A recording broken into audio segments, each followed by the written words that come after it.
Hello friends, இன்றைக்கி நம்ம பார்க்க போகிற ரெசிபி மஷ்ரூம் பெப்பர் ஃப்ரை. இது சாம்பார் சாதம், ரச சாதம் எல்லாத்துக்குமே ரொம்ப நல்லாயிருக்கும்.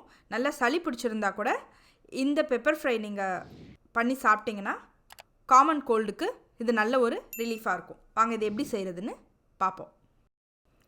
பேனில் 1 டேபிள் ஸ்பூன் எண்ணெய் விட்டுக்கோங்க. நான் தேங்காய் எண்ணெய் விட்டுருக்கேன். பாருங்கள், எண்ணெய் சூடானோன்னே 1.5 டீஸ்பூன் சோம்பு தூள் சேர்த்துக்கோங்க. இதில் நம்ம வேறு எந்த மசாலாவும் சேர்க்க போகிறதில்ல, வெறும் சோம்பு தான். அதுவும் நான் தூள் பண்ணி சேர்த்துக்கிறேன். இப்போது ஒரு வெங்காயம் பொடியாக கட் பண்ணி சேர்த்துக்கோங்க. நல்லா வெங்காயம் அந்த சோம்போடு நல்லா மிக்ஸ் ஆகிற மாதிரி நல்லா வதக்கி விட்டுக்கோங்க. வெங்காயம் நல்லா வதங்கணும், அந்த அளவு நம்ம இதை வதக்கிக்க போகிறோம். இந்த வெங்காயம் கொஞ்சம் சீக்கிரமாக வதங்கிறதுக்காக நான் ஒரு ஸ்பூன் உப்பு சேர்த்துக்கிறேன்.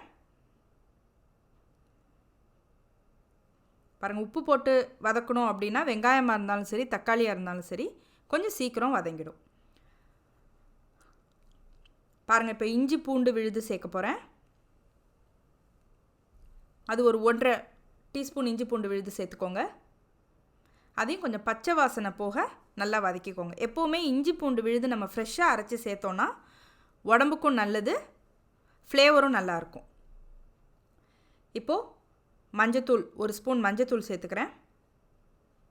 அதையும் போட்டு நல்லா வதக்கிக்கோங்க. எப்போவுமே ஸ்பைசஸை தனித்தனியாக சேர்த்து வதக்குனிங்கன்னா அது நல்லா மிக்ஸ் ஆகும். அதனால தான் நான் தனித்தனியாக போட்டு வதக்கிக்கிறேன். இப்போது மிளகாய்த்தூள் 1/2 ஸ்பூன் சேர்த்துக்கோங்க. ஏன்னா இது நம்ம மிளகுத்தூள் நிறையா சேர்க்க போகிறோம். அதனால் மிளகாய்த்தூள் நான் 1/2 ஸ்பூன் தான் சேர்த்துருக்கேன். இப்போது மசாலாலாம் நல்லா மிக்ஸ் ஆகிடுச்சு. அதனால் ஒரு 2 தக்காளி, மீடியம் சைஸ் தக்காளி கட் பண்ணி இதோடு சேர்த்துக்கிறேன். நல்லா தக்காளியை நல்லா வதக்கிக்கோங்க. தக்காளி நல்லா மேஷ் ஆகணும், அந்த அளவு நல்லா வதக்கிக்கோங்க. எவ்வளோக்கு எவ்வளோ தக்காளி நல்லா மேஷ் ஆகி வதங்குதோ அவ்வளோக்கு எவ்வளோ உங்களுக்கு இந்த கிரேவி நல்லாயிருக்கும், பெப்பர் ஃப்ரை நல்லா வரும். பேனையும் ஒரு மீடியம் ஹீட்டில் வச்சுக்கோங்க. ரொம்ப ஹீட் வச்சிங்கனாலும் சரியாக இருக்காது. இப்போது நல்லா மூடி போட்டு ஒரு 3 நிமிஷம் விட்டுருங்க. ஏன்னா தக்காளி இந்த சூட்டில் கொஞ்சம் சீக்கிரம் வதங்கிடும். பாருங்கள், நல்லா வதங்கிடுச்சு பாருங்கள் தக்காளி. பாருங்கள் எவ்வளோ மேஷ் ஆகிடுச்சு பாருங்கள். இப்போது மஷ்ரூம், இது பார்த்திங்கன்னா நான் 400 கிராம் மஷ்ரூம் எடுத்திருக்கேன். இது பெல்லா மஷ்ரூம் அப்படின்னு சொல்லுவாங்க, ப்ரௌன் கலரில் இருக்கும். இது நீங்கள் ஒயிட் பட்டன் மஷ்ரூமும் இதுக்கு நல்லாயிருக்கும், அதுவும் கூட நீங்கள் சேர்த்துக்கலாம். இது 400 கிராம் நான் எடுத்திருக்கேன்.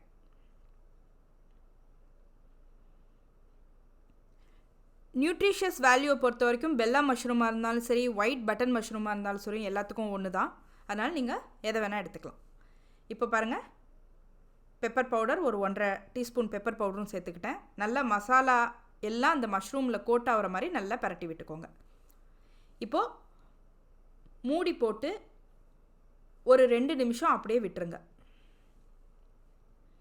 தண்ணி எதுவும் நீங்கள் சேர்க்க தேவையில்லை, ஏன்னா மஷ்ரூமே தண்ணி விடும், அதுலேயே மஷ்ரூம் வேகும். பாருங்கள் நல்லா எவ்வளோ தண்ணி விட்டுருக்கு பாருங்கள். இப்போது கரம் மசாலா ஒரு டீஸ்பூன் கரம் மசாலா சேர்த்துக்கோங்க. சேர்த்துட்டு நல்லா பரட்டி விட்டுக்கோங்க. இப்போ இனிமேல் நீங்கள் மஷ்ரூமை மூடி வச்சு வதக்க வேண்டாம், ஏன்னா நீங்கள் மூடி வச்சு வதக்குனீங்கன்னா இன்னும் அது தண்ணி விடும். அதனால் மூடி வச்சு வதக்க வேணாம், அப்படியே ஓப்பனில் விட்டுருங்க. பாருங்கள் எவ்வளோ தண்ணி வத்த ஆரம்பிச்சிருக்கு பாருங்கள்.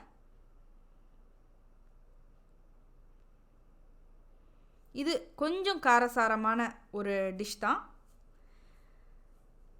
இப்போது ஒரு 1/4 கப் தேங்காய் பால் சேர்த்துக்கோங்க. இது எதுக்குன்னா பெப்பரோட காரம் ரொம்ப தூக்கலாக இருந்தால் குழந்தைங்களால் சாப்பிட முடியாது.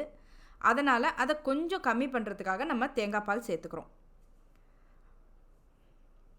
பாருங்கள், ஒரு 3 நிமிஷம் அப்படியே விட்டுட்டிங்கன்னா நல்லா வற்றி இந்த அளவு ஒரு கிரேவி பதத்துக்கு வந்துடும். இப்போது உங்களுடைய mushroom pepper fry almost ready. இப்போது இதில் கொஞ்சம் நம்ம கார்னிஷ் பண்ணிக்கிறோம். கொஞ்சம் கொத்தமல்லி தழை போட்டு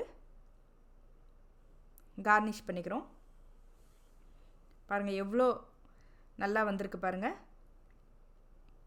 இது ரைஸ், தயிர் சாதம், சாம்பார் சாதம், ரச சாதம் எல்லாத்துக்குமே இந்த பெப்பர் ஃப்ரை அவ்வளோ நல்லாயிருக்கும். ப்ரெட்டோட கூட நல்லா இருக்குங்க. நான் ட்ரை பண்ணியிருக்கேன்.